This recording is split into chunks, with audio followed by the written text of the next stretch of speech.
Hello viewers, welcome at Sanai cafe. मैं doctor Sudhir Srivastava, cataract and refractive surgeon, Sanai hospital Lucknow से। आज हम लोग बात करेंगे, अगर आपको मोतियाबिंद है और आपको डायबिटीज़ है तो हमें क्या क्या सावधानियां बरतनी चाहिए। ये बड़ा इम्पॉर्टेंट सवाल है। आप लोगों का कैटरेक्ट पे जो मेरे कुछ वीडियोस हैं उस पर आप लोगों का बहुत प्यार मिला, बहुत सारे आप लोगों ने सवाल पूछे।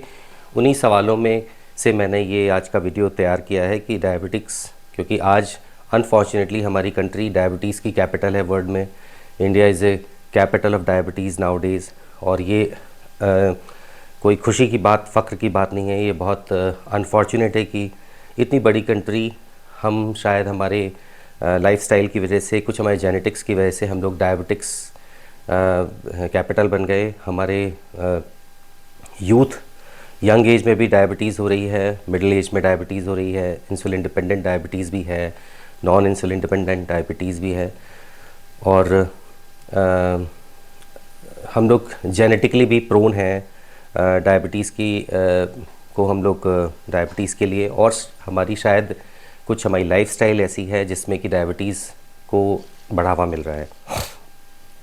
सबसे पहले हम लोग बात करते हैं कि डायबिटीज़ आँखों पे असर क्या करती है।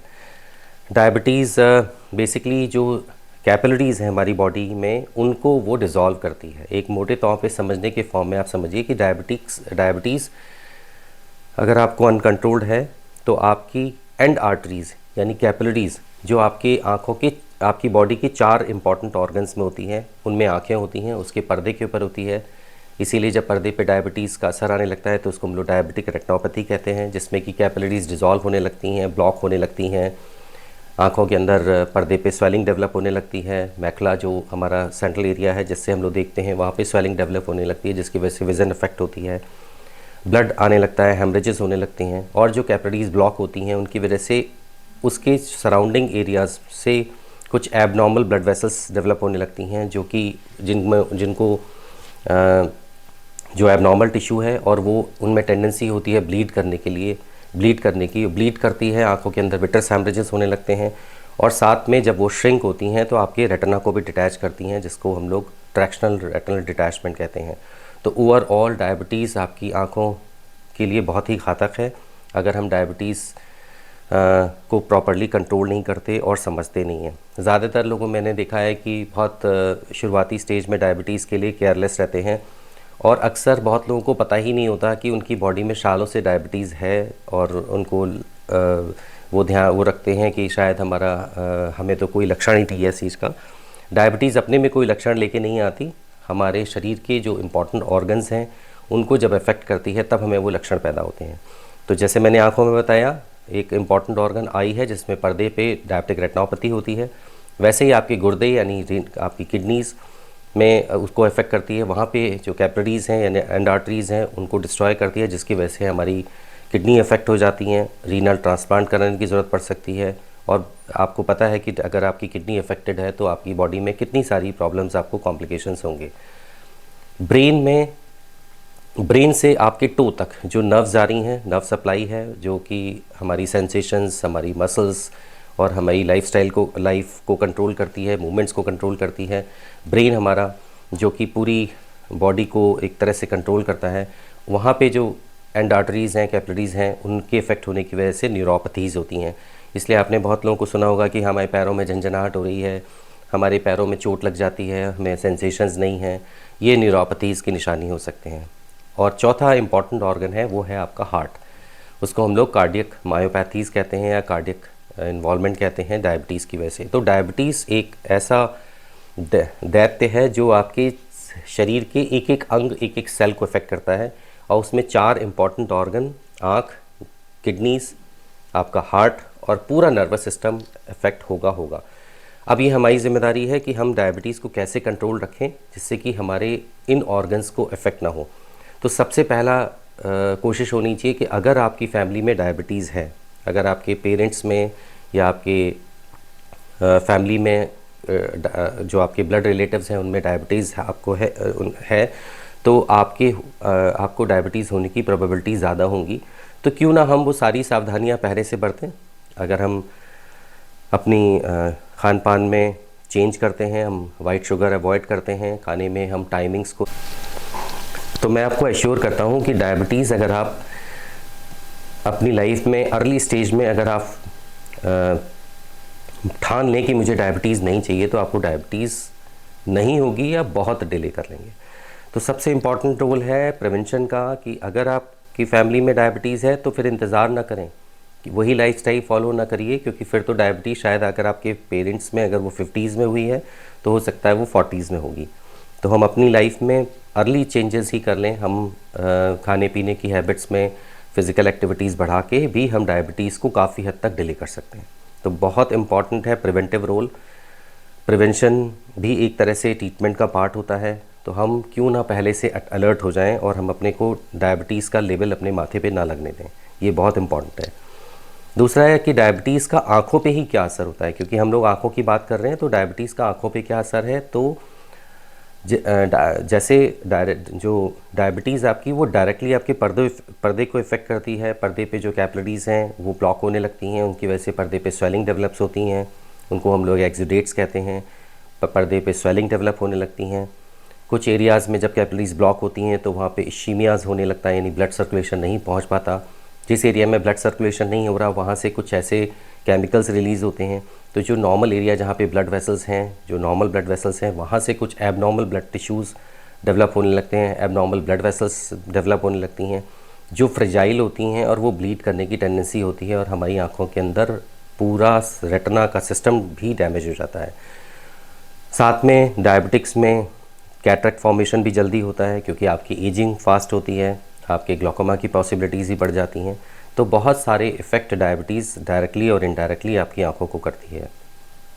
अब जैसे से हमारी एज बढ़ेगी और अगर हम डायबिटिक हैं तो हमें ऑब्वियसली एज के साथ में डायबिटीज़ और डायबिटीज़ को फास्ट करेगी, तो हमें मोतियाबिंद भी समय के साथ होगा।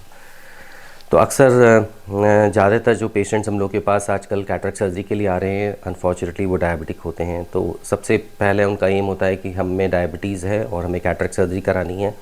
तो मेरी उन लोगों से मेरा आज का वीडियो उन्हीं लोगों के लिए डेडिकेटेड है कि जो अगर आप डायबिटिक हैं और अब आपको कैटरेक्ट डायग्नोज हुआ है और अब आप सर्जरी के लिए प्लान कर रहे हैं, तो थोड़ी सी प्रिपरेशन आपको पहले से करनी पड़ेगी खुद। सबसे पहले अपने डायबिटीज़ के डॉक्टर से मिलें, उन्हें बताएं कि मुझे कैटरेक्ट सर्जरी है और कैटरेक्ट है, मुझे कैटरेक्ट सर्जरी करानी है और मेरे को क्या क्या प्रिकॉशंस लेने हैं। वो आपको पूरा डाइट चार्ट देंगे, प्रिकॉशंस बताएंगे, आपको मेडिसिन बताएंगे, फिज़िकली आपको एक्टिव होने को कहेंगे। अगर आपकी विज़न परमिट करती है, अगर आप वॉक बढ़ा सकते हैं तो वॉक करिए। अगर आपकी विज़न इतनी नहीं है, आप नहीं फिज़िकली बाहर जाके एक्टिव हो सकते हैं, तो आप अपने घर में जो भी योगा या जो सेफली आप अपने इन हाउस जो भी आपकी फ़िज़िकल एक्टिविटीज़ आप बढ़ा सकते हैं वो ज़रूर बढ़ाएं, जिससे कि डायबिटीज़ आपकी फिजियोलॉजिकली कंट्रोल हो। तो पहला एम होना चाहिए कि मेरी डायबिटीज़ प्रॉपर्ली कंट्रोल हो। अक्सर लोग कहते हैं कि साहब डायबिटीज़ कंट्रोल का मतलब क्या है, क्या मेरी रीडिंग कितनी होनी चाहिए कि मैं कैटरेक्ट सर्जरी करा लूँ। तो मेरी सबसे यही विनती है कि डायबिटीज़ का कोई लेवल कैटरेक्ट सर्जरी के लिए जाके डॉक्टर से ना पूछें, आप अपने डायबिटिशियन से पूछिए कि मेरी डायबिटीज़ के जो शुगर लेवल्स हैं वो किस लेवल पे होने चाहिए, या मेरा ग्लाइकोसिलेटेड हीमोग्लोबिन कितना होना चाहिए कि मैं डायबिटीज़ अपनी कंट्रोल मानूँ। तो डायबिटीज़ प्रॉपर्ली कंट्रोल होना सर्जरी से पहले निहायत ही ज़रूरी है, क्योंकि जब भी आप सर्जरी के लिए जाएंगे तो सर्जिकल स्ट्रेस होगा, आपके दिमाग में आएगा कि आपको ऑपरेट कराना है, उसको हम लोग सर्जिकल स्ट्रेस कहते हैं। उसकी वजह से भी शुगर शूट अप होता है। कहा जाता है चिंता चिता समान। अगर आपको चिंता है कि मेरी आँख में मोतियाबिंद हो गया है और मुझे ऑपरेट कराना है, तो हम लोग का जो ऑब्जर्वेशन है वो ये कहता है कि ज़्यादातर लोगों की शुगर शूट अप होती है। तो इसलिए पहले प्रायर टू सर्जरी आपको थोड़ा सा मेहनत करनी पड़ेगी, अपने डायबिटीज़ के डॉक्टर से मिलना पड़ेगा, खुद आपको अपनी डाइट कंट्रोल करनी पड़ेगी, थोड़ा फिज़िकल एक्टिविटीज़ बढ़ानी पड़ेगी, प्रॉपर मेडिकेशन लेना पड़ेगा, जिससे कि आपका डायबिटीज़ प्रॉपरली कंट्रोल हो जाए। अब मोतियाबिंद के ऑपरेशन में नॉर्मली हम लोग को कैटरेक्ट सर्जरी करने में कोई ख़ास चेंज नहीं है। अगर आप डायबिटिक हैं, नॉन डायबिटिक हैं, लगभग कैटरेक्ट सर्जरी सेफ़ है। आज की जो सर्जरीज़ हैं उनमें हीलिंग का उतना प्रॉब्लम नहीं होता। जैसे डायबिटीज़ में एक तरह से एक कहावत कहा जाता है कि साहब डायबिटीज़ है तो मेरे कहीं कट लग जाएगा तो हील नहीं होगा। तो फॉर्चुनेटली मोतियाबिंद के ऑपरेशन में ऐसा नहीं होता, क्योंकि हम लोग बहुत स्मॉल इंसिजन के थ्रू सर्जरी करते हैं और वो सेल्फ सीलिंग इंसिजन्स होते हैं और वो सील हो जाते हैं। अगर आपकी शुगर प्रॉपर्ली कंट्रोल है तो डेफिनेटली आप रिकवर फास्ट होंगे। अगर आपकी शुगर बढ़ी हुई है तो ऐसे कंडीशंस में आपके पर्दे पे स्वेलिंग आने की प्रोबेबिलिटीज़ भी बढ़ जाएगी, इन्फेक्शन होने की प्रोबेबिलिटीज़ बढ़ जाएगी। मैंने पहले भी वीडियोस में बताया है कि आपकी बॉडी के अंदर ब्लड में और आपके टिश्यूज़ में अगर ग्लूकोज़ की मात्रा ज़्यादा है तो बैक्टीरिया और किसी भी इन्फेक्टिव ऑर्गेनिज्म को क्या चाहिए, उसको तो ग्लूकोज चाहिए अपने को सर्वाइव करने के लिए। तो अगर आपकी बॉडी फुल ऑफ ग्लूकोज है तो इन्फेक्शन की प्रोबेबिलिटीज़ डेफिनेटली बढ़ेंगी। तो अगर आप सर्जरी करा रहे हैं तो आपकी शुगर प्रॉपर्ली कंट्रोल होना ये हमारे लिए फ़र्स्ट रिक्वायरमेंट है। हाँ, सर्जरी के समय हम लोग जब आपकी रीडिंग्स, आप जो डायबिटिक्स हैं उनको हम लोग इमीडिएट सर्जरी भी हम लोग एक बार शुगर को मॉनिटर करते हैं। अगर आपका शुगर बढ़ा हुआ है थोड़ा तो हम अपने एनेस्थेटिस्ट या डायबिटीज़, आपके जो डायबिटीज़ के डॉक्टर हैं उनसे राय करके, मशवरा करके हम लोग कुछ मेडिकेशंस को रेगुलेट करते हैं और हम लोग डिसीज़न लेते हैं कि सर्जरी हमें करना सेफ़ है कि नहीं। अगर आपकी ब्लड शुगर बढ़ी है तो मैकुला पे स्वेलिंग आने की प्रोबेबिलिटीज़ डेफिनेटली ज़्यादा होंगी। इसलिए ऐसे पेशेंट्स में हम लोग पहले से कुछ मेडिसिन्स आई ड्रॉप्स के फॉर्म में देते हैं जिससे कि वो मैकुला के पे स्वेलिंग कम हो। अगर आपके पर्दे पे कोई भी डायबिटीज़ के चेंजेस हैं तो हम रेटिना के डॉक्टर्स से ओपिनियन लेंगे। अगर वो सिग्निफिकेंटली मैकुला पे स्वेलिंग ज़्यादा है तो कभी कभी मोतियाबिंद के ऑपरेशन के साथ आँख के अंदर इंजेक्शन भी दिए जाते हैं जिससे कि वो स्वेलिंग को कंट्रोल करें। बॉडी में कहीं पे भी कोई इंसिजन होगा, कहीं पे भी कोई सर्जरी करेंगे तो सराउंडिंग टिश्यूज़ में स्वेलिंग होगी, ये फैक्ट है। जब हम मोतियाबिंद ऑपरेशन करेंगे तो आपके पर्दे पे हल्की स्वेलिंग जाएगी, वो डायबिटिक्स में ज़्यादा होगी। तो उसको कंट्रोल करने के लिए हमें प्री ऑप में कुछ मेडिकेशंस, कुछ सावधानियाँ, प्रॉपर डायबिटीज़ का कंट्रोल और अगर ज़रूरत है तो आँख के अंदर कुछ इंजेक्टेबल्स देके हम लोग आपके मैकुला की स्वेलिंग को कंट्रोल करते हैं जिससे कि आपकी विज़न गेन हो। तुरंत की सावधानियाँ, अब आप ऑपरेशन कराने, आपने एक डिसीजन ले लिया, आपने ऑपरेट करा लिया, तुरंत की सावधानी में सबसे इम्पॉर्टेंट है कि ये नहीं कि अब आपने टारगेट ले लिया कि मुझे मोतियाबिंद का ऑपरेशन कराना है या करा लिया मैंने और अब डायबिटीज़ मेरी बढ़ भी जाएगी तो कोई फ़र्क नहीं पड़ेगा। ये बिल्कुल गलत धारणाएं हैं।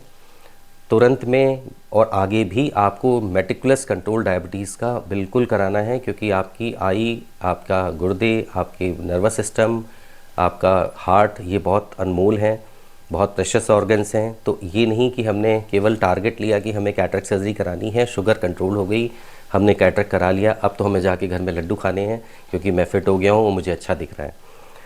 आपकी तुरंत की भी जिम्मेदारी है कि आप मेटिकुलसली कंट्रोल करिए। शुरुआत के 1 वीक में हम थोड़ा फिज़िकली आपको एक्टिव बाहर निकलने को मना करेंगे। घर में आप जो भी मॉडरेट एक्टिविटीज़ कर सकते हैं करते रहिए।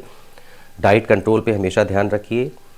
ये रिलैक्स मत करिए कि सर्जरी हो गई है अब आप कुछ भी खा सकते हैं, क्योंकि आपकी फ़िज़िकल एक्टिविटीज़ कम है तो खाने पीने में कंट्रोल और ज़्यादा बेटर होना ज़रूरी है। जैसे ही आपको 1 हफ़्ते या 10 दिन के बाद हम परमिट करते हैं कि अब आप फ़िज़िकल एक्टिविटीज़ कर सकते हैं तो एटलीस्ट वॉक अपने बढ़ाइए। आप घर में सेकंड थर्ड डे से घर के अंदर वॉक कर सकते हैं, इन हाउस वॉक कर सकते हैं, इन हाउस साइकिलिंग कर सकते हैं। जो भी आप नॉन स्ट्रेनियस एक्टिविटीज़ हैं, जो मॉडरेट एक्टिविटीज़ हैं, वो सर्जरी कराने के बाद तुरंत से कर सकते हैं जिससे कि आपकी शुगर का लेवल ना बढ़े। बाद की लॉन्ग रन में मैंने जैसे बताया कि पहला एम मुझे डायबिटीज़ कंट्रोल चाहिए, मुझे डायबिटीज़ अनकंट्रोल नहीं चाहिए। डायबिटीज़ का मुझे कोई ऐसा इम्पैक्ट नहीं चाहिए जिससे कि मुझे बाद में रोना पड़े। अक्सर ऐसे डायबिटीज़ के पेशेंट्स आते हैं, बहुत बुरा लगता है, वो आके कहते हैं कि हमें इतनी निगाह दे दीजिए कि हमें दाल कहाँ रखी है, रोटी कहाँ रखी है, हमें अपनी थाली तो दिख जाए। तो इस स्थिति में हमें नहीं पहुंचना है। हर तरह से ये प्रिवेंटेबल डिज़ीज़ है। अगर हम अपनी लाइफ में अपनी लाइफस्टाइल को चेंज कर लें और अपने दिमाग में अपनी स्ट्रॉन्ग विल डेवलप कर लें कि मुझे डायबिटीज़ का नुकसान नहीं चाहिए, तो मैं शर्तिया मैं कहता हूँ कि डायबिटीज़ आपको डैमेज नहीं कर पाएगी, आपके ऑर्गन्स को डैमेज नहीं कर पाएगी, आपकी लाइफ को डैमेज नहीं कर पाएगी। तो अगर आप डायबिटिक हैं तो घबराने की ज़रूरत नहीं है। सबसे पहले अगर आप डायबिटिक फैमिली को बिलोंग करते हैं तो आज से कमर कस लीजिए कि मुझे डायबिटीज़ नहीं चाहिए अपनी लाइफ में। शर्तिया डायबिटीज़ को आप 10 साल, 15 साल, 20 साल तक डिले कर सकते हैं। और अगर आप डायबिटिक हो गए हैं तो बिल्कुल कमर कस लीजिए कि मुझे डायबिटीज़ अपने ऊपर हावी नहीं होने देनी है। 1 घंटे की वॉक, खाने पीने में डिसिप्लिन, और अगर डॉक्टर रिकमेंड कर रहे हैं तो मेडिकेशंस प्रॉपर्ली लेते रहिए। अगर आप ये सावधानियां बरतेंगे तो डायबिटीज़ आपको होते हुए भी आपका नुकसान उतना नहीं कर पाएगी। मोतियाबिंद के ऑपरेशन में नॉर्मली अगर आपका रेटिना ठीक है तो हमें कोई बहुत अपने प्रोटोकॉल्स को चेंज करने की ज़रूरत नहीं होती।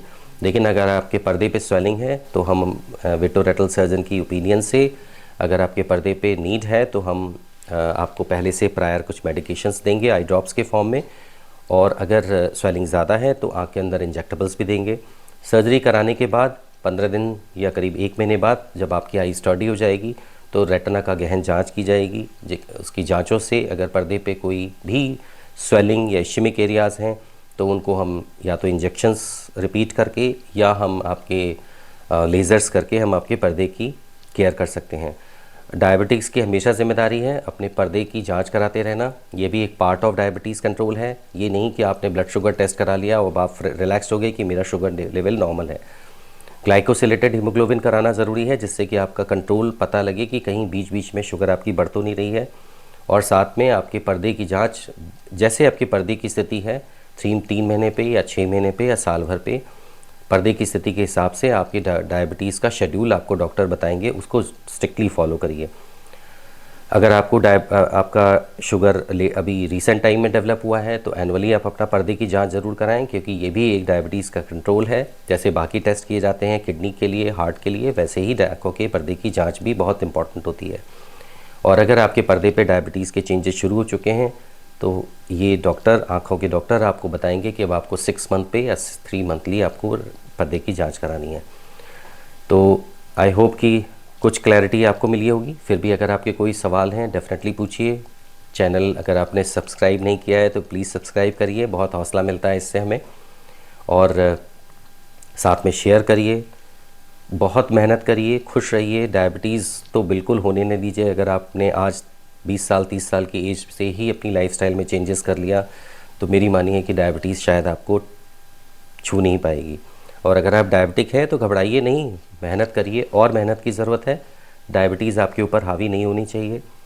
और अगर आपको मोतियाबिंद एज के साथ हो रहा है तो भी घबराने की ज़रूरत नहीं है। हमें कैटरेक्ट सर्जरी करा के हम आराम से अपने पर्दे की रेगुलर चेकअप करा के अपनी आँखों की सेहत को अच्छी तरह से मेंटेन कर सकते हैं। बहुत खुश रहिए, खूब मेहनत करिए, बड़ों का ध्यान रखिए, छोटों की केयर करिए, खुद की बहुत केयर करिए, खाने पीने में ध्यान रखें। और आप कंट्री के लिए बहुत प्रेशस हैं, किसी के ऊपर डिपेंडेंट होने की ज़रूरत नहीं पड़े, यही हमें कोशिश करनी है अपनी ज़िंदगी में। नमस्कार।